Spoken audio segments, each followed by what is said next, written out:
Well, good afternoon, everyone. Giorgos, my friend, welcome. It is always good to see you, and always an important occasion to say we're so grateful for the partnership between our countries. Administrator Ensign, Bill, wonderful to have you here today. Dr. Giorgos, as you as well. Thank you to both of you for all that you do to further our understanding of space to the benefit of everyone here on Earth. I'm very happy to host my colleagues for what is now our 5th U.S.-Greece Strategic Dialogue, but also for this ceremony, marking an important new step in our relationship. The partnership between our countries is, in my judgment, the strongest it's ever been.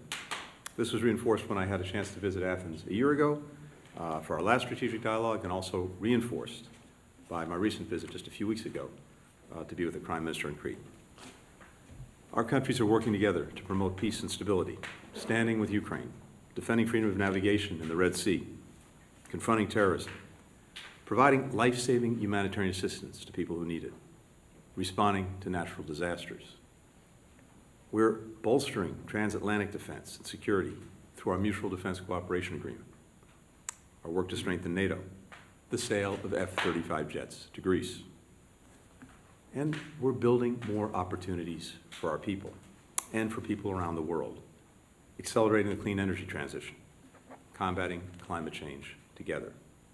And now we're taking our partnership literally to new frontiers. By signing the Artemis Accords, Greece is joining the United States and 33 other nations to advance our shared vision for safe, peaceful, sustainable space exploration. We're working to shape the future of how our countries operate in space, so the benefits are maximized for all people for generations to come. That's why in October, the Artemis Accords signatories identified steps to help us deconflict space missions and avoid space accidents. Our coalition now will be stronger with Greece. It's an important member of the European Space Agency, where it's helping to craft the next generation of communications technology so that people around the globe can share information more freely and more securely. And Greece is positioning itself as a leader in using small satellites to monitor our Earth's environment and improve our understanding of climate change. Through these accords, we'll also draw upon the contributions made by Greece and its experts throughout history. In ancient times, Plato argued that the sun, the moon, the planets moved on circular paths. Over the last few decades, it was a Greek-American physicist, Tom Gerapetritis, who helped NASA conduct experiments on all of the major planets in our solar system. As the early Greek philosopher Glaucon put it, and I quote, "Astronomy compels the soul to look upwards and leads us from this world to another." What an extraordinary vision, and what a powerful description of what this is all about. Our partnership in the Artemis Accords will enable many more discoveries in these other worlds and make possible new horizons for all of our people. That's why we're so grateful to be joining together today. With that, my friend, Giorgos, over to you.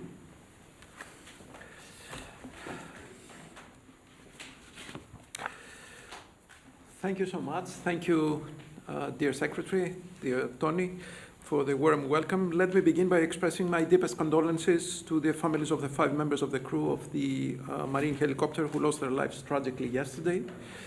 Our meeting today marks the opening of the 5th U.S.-Greece Strategic Dialogue. Please allow me at the outset to just place emphasis upon the importance of those 2 Greek origin words, strategic deriving from the Greek word strategikos, meaning of high hierarchy, and dialogue coming from the Greek word dialogos, meaning discussion, debate on the ground of reason and logic. Therefore, our strategic dialogue is a means to set vision and enhance policy based on shared values.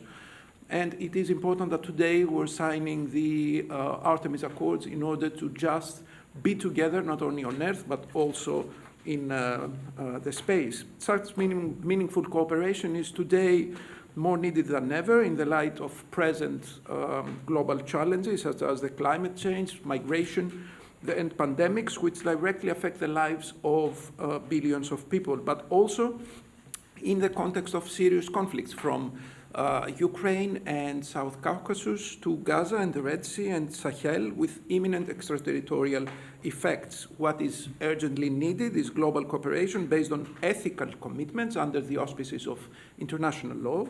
This is, after all, the epitome of global governance, calling for rule-based international orders and universal solidarity. In this respect, the further cultivation of our bilateral ties, as well as of the transatlantic cooperation, is of the utmost importance. And it is important that we're here, one of the oldest members of the European Union and of the NATO, in order to discuss together and find new ways of cooperation. We actively support EU enlargement to the Western Balkans and Ukraine. We underline the respect of international law and of the law of the seas. We urge to resume talks concerning the Cyprus problem towards a viable solution according to the resolutions of the Security Council of the European nations.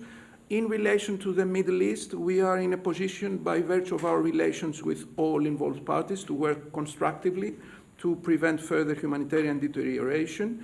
And I would like to take this opportunity to stress Secretary Blinken's tireless efforts to prevent the escalation and the humanitarian catastrophe in the Middle East, from where he just came back. We're all grateful for his efforts. In relation to Ukraine, we're hosting next week, alongside with the European Investment Bank, a reconstruction summit in Athens. And of course, next April, we're hosting the 9th Eurasian Conference concerning the sustainability of the preservation of waters globally. I had the opportunity earlier this morning to have a very interesting talk with Special Presidential Envoy John Kerry, and it was really outstanding to see how we are completely like-minded in many respects. Further, our economy, Greece's economy, is back on a strong growth trajectory. This is also thanks to emblematic foreign direct investments coming from the United States. And we're increasingly becoming a key player and a hub in the energy sector, with particular emphasis on infrastructures and interconnectors in order to make diversification of energy sources more plausible in Europe. Just last month, our new floating storage regasification units, the FSRU, arrived in Alexandroupolis and will soon start providing gas to the Balkans and Eastern Europe via Greece. And we further develop our defense capabilities with the upcoming acquisition of up to 40 F-35 jets, which reflects the depth of our mutual relationship. In light of the above, I dare say that the United States and Greece complement each other, doing everything in their power to contribute to regional and global stability. Let me conclude, my dear Secretary, by mentioning people-to-people ties, a vital underpinning of our strategic dialogue. The Greek-American diaspora is a significant bridge of the two civilizations and of the two people. And of course, I cannot but stress the importance of educational exchanges through the Fulbright Exchange Program, the US-German Marshall Fund, and other educational vehicles. And of course, we also value the 53 Greece-related programs at American universities, including 11 chairs of Greek studies. Dear Secretary, today we celebrate the International Greek Language Day.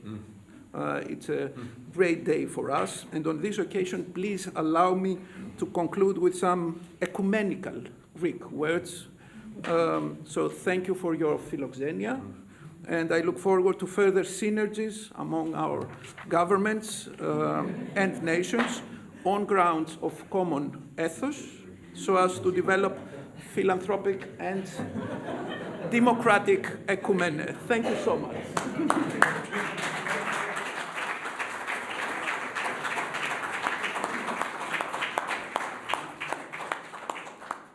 Bill, and this is a reminder, so beautifully done, that pretty much everything begins with Greece. I consent. Mr. Secretary, and thank you for all the lessons of foreign policy that you taught me many moons ago in the Senate.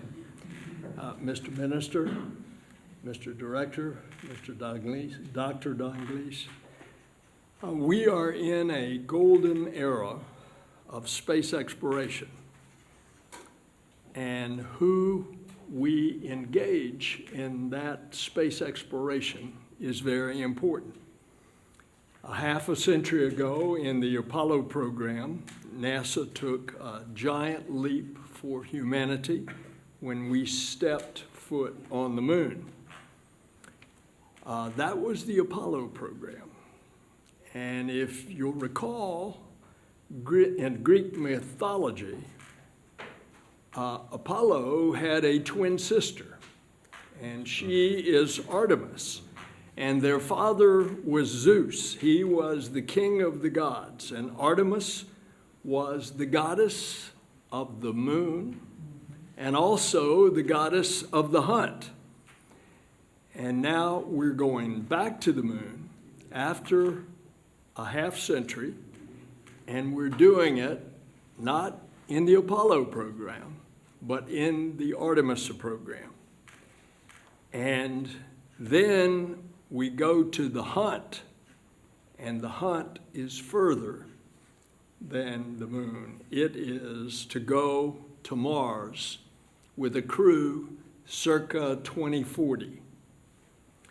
And as this signing today signifies, we are going with Greece, the birthplace of democracy and the longtime friend of the United States. It's also the location of Mount Olympus, the mythic abode of the gods and the throne of Zeus. And our countries are united by the shared principles of peace and prosperity. And now, with this signing, we share these principles in the cosmos.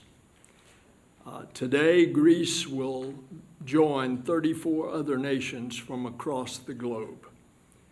And together, we are ensuring that humanity's journey to the moon and beyond is done peacefully, safely, and transparently. And that's what these Artemis Accords are.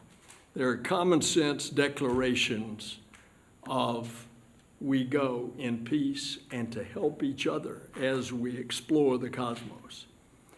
We will chart a path forward united by the possibilities of space and the promise of goodwill here on Earth. And I recall as President Kennedy was gathered at Rice Stadium when he had made that bold declaration in 1961 that we were going to the moon and return safely by the end of the decade. And I recall as he went to Rice, he said, we go not because it's easy, but because it's hard. And he said something further. He was a sailor, so he often talked in nautical terms.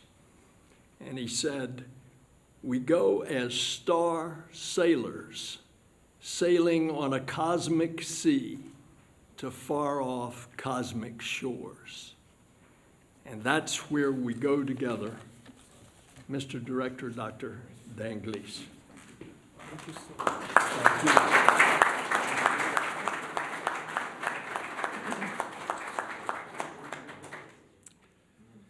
Your Excellency, Secretary Blinken and Minister Gerapetritis, Administrator Nelson, distinguished ladies and gentlemen, I extend my heartfelt gratitude to our esteemed hosts for organizing this momentous signing ceremony, which marks the accession of Greece to the Artemis Accords.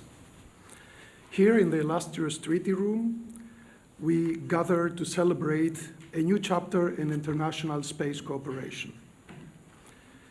On a personal note, please allow me to add that I was delighted to discover the existence of the Benjamin Franklin Room here, which is named after the revered American scientist whose legend has inspired me since childhood.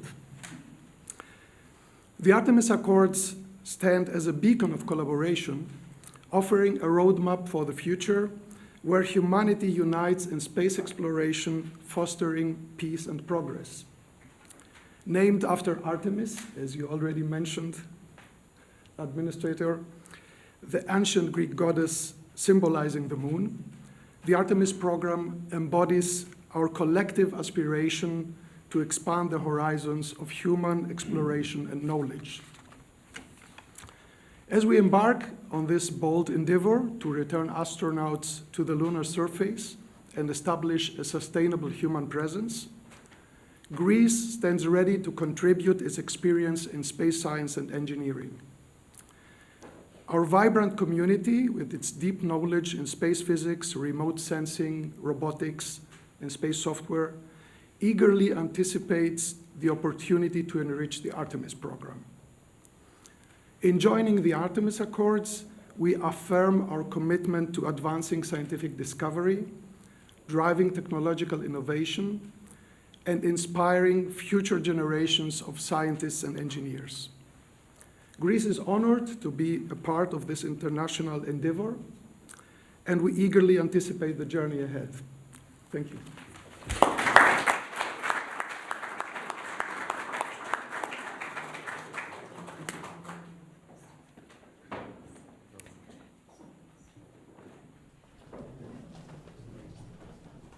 Today, Greece shows exceptional leadership in signing the Artemis Accords, the most important international space policy commitment since the Outer Space Treaty of 1967, committing to safe, transparent, and responsible behavior as we advance humanity into the solar system together.